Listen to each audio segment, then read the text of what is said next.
क्यों जी तुम उत्थे अंब ठंडे करने गंदी जगह ते गंद पिया रहंदा साफ ते की हो गया ये तुम्हारा घर नहीं है, ये पागलखाना है। पागलखाना होगी चार साबुन खाने वैसे रस पड़ो वो पता नहीं चल रहा आपको देखो भाई मैं यहाँ पे क्यों आ गई?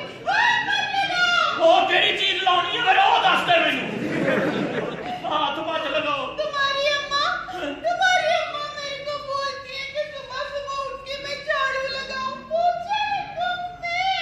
आपको बाहर मामा ने नींद उठी है बाहर है ना तो मैं बता मैनू अब मेरी बुढ़ी पे पोछे लाना ही है खबरदार किसी ने कुछ काम किया है इन्हों नाड़ियां वांगू रखना है मेरे मामा को डांटा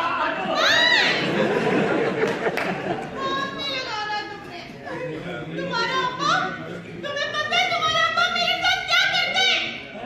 नहीं वो नहीं, पहले बात सुनो। क्या क्या करता है मेरी बात तो सुन लो। मुझे बोलते हैं कि मैं ना उसकी गंदी धोती दूं। मेरे पेट का धोती तो ओए बाजे हो गया तेरा मुंह ना धो दे हां धो ना धोती धो दे मेरी बुढ़ी तो धोतियां धो रही है मैं दस ना धो मेरा मेरे पापा को भी जाना है हाथ मत लगाओ। तो क्या हल्ला तो करता तो कुटी पी रही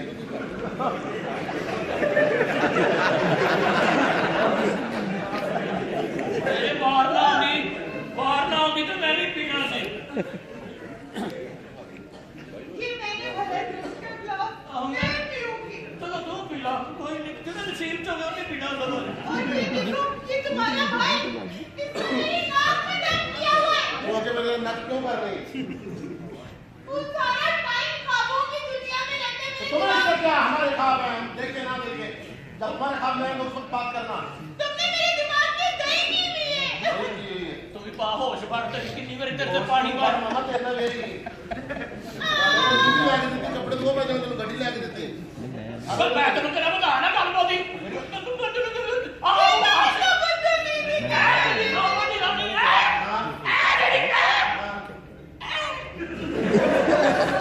कहते हैं नहीं दिया तो सच्ची मुझे नहीं जाना उसे अब मेरे को बात कुछ और है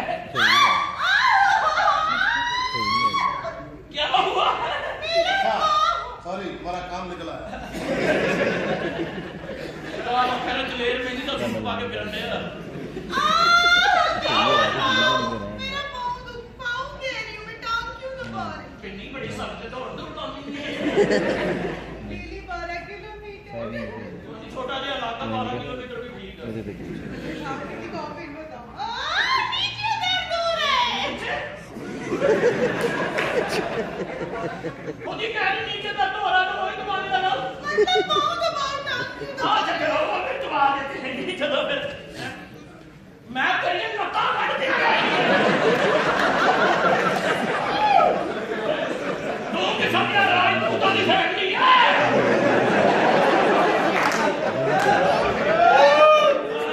लत्ता काट दिया मैं बीवी क्या लता बटेगा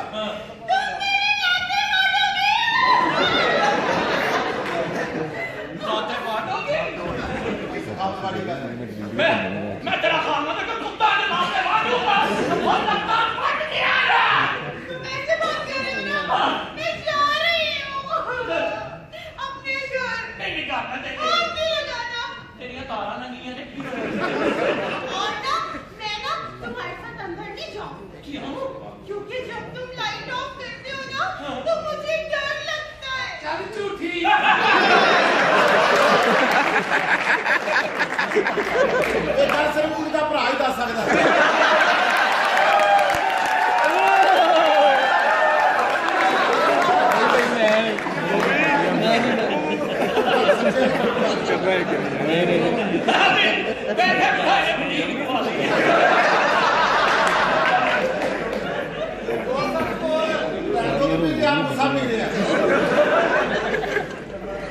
ਨਾਲੇ ਭਰਾਵਾ ਹੁਣ ਭੇਜ ਬੈਠਾ ਤੇ ਸਬਰ ਕਰ ਸਾਡੀ ਤੇਰੇ ਗੱਲ ਬਾਤ ਹੈ ਤੇ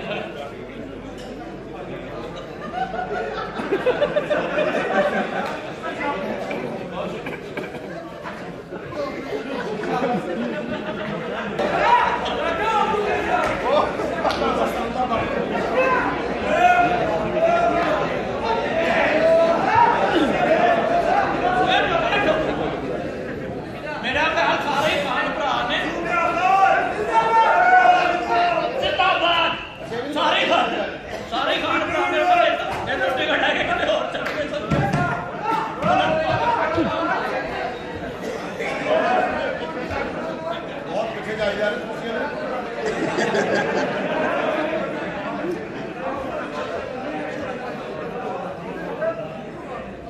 हाँ ये भावे सारे लोग ढाते रंग तो कलीन बिछा ले आए ये हम मैं अंदर जा रही हूँ किधर और मुझे अपने कमरे में नहीं जाना। किसके कमरे में बैठ जाना है मैं इस वाले कमरे में तुम क्या देख रहे हो दूर दूर के? क्या यदि दुखती औरतें हैं जा रही हूँ मैं।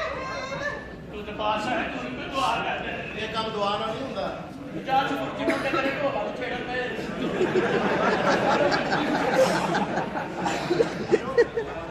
लो भाई शादी की तैयारी कर लो केड़ी शादी की तैयारी कर लो केड़ी शादी की तैयारी कर लो और तुम गुस्सा और हमारे घर में गुस्से बोल रहे शादी की तैयारी कर लो और तुम देखा कर रहे ये मैनू कहेंगे हाँ चलो कर लिया और मैं तेरा खालू आ गौर कर चले जाइए आप रिश्तेदार तो यहाँ आने की इजाजत नहीं देते इत्थे मैं निकाह पढ़वा के जाना है और कुड़ी मेरी कोठे जिडी हो गई वो कोठे के पास की भगवान एक किथे वहां से निकालो मुझे अपनी मां के मतलब किस तरह की बात हम नहीं सुन सकते जाओ अपनी मां को लेकर आओ अम्मा जान ये है बादशाह कौन है हाफिरा बेटा तेरा कालू है एक तमीज सिखाई मुझे ये है और तमीज कर रहे अरे मेरी में लग रहा पानी का लाल लाल ताले कुछ नहीं क्या जाता छोड़ो तेरा कालू तो क्या नहीं ये ना रौला होना चाहिए मैं कह रहा हूं रोक के रख मेनू 10 मैं खालू हूं हमें अच्छे नहीं लगते इनको बोलो यहाँ से चले जाए इस रिश्तेदार के साथ हमारी उम्र अच्छी नहीं लगती हम शादी करेंगे अपनी मर्जी से करेंगे ये शादी होएगी मैं कल्ला नहीं आया मैं अपनी धी नाल लेके आया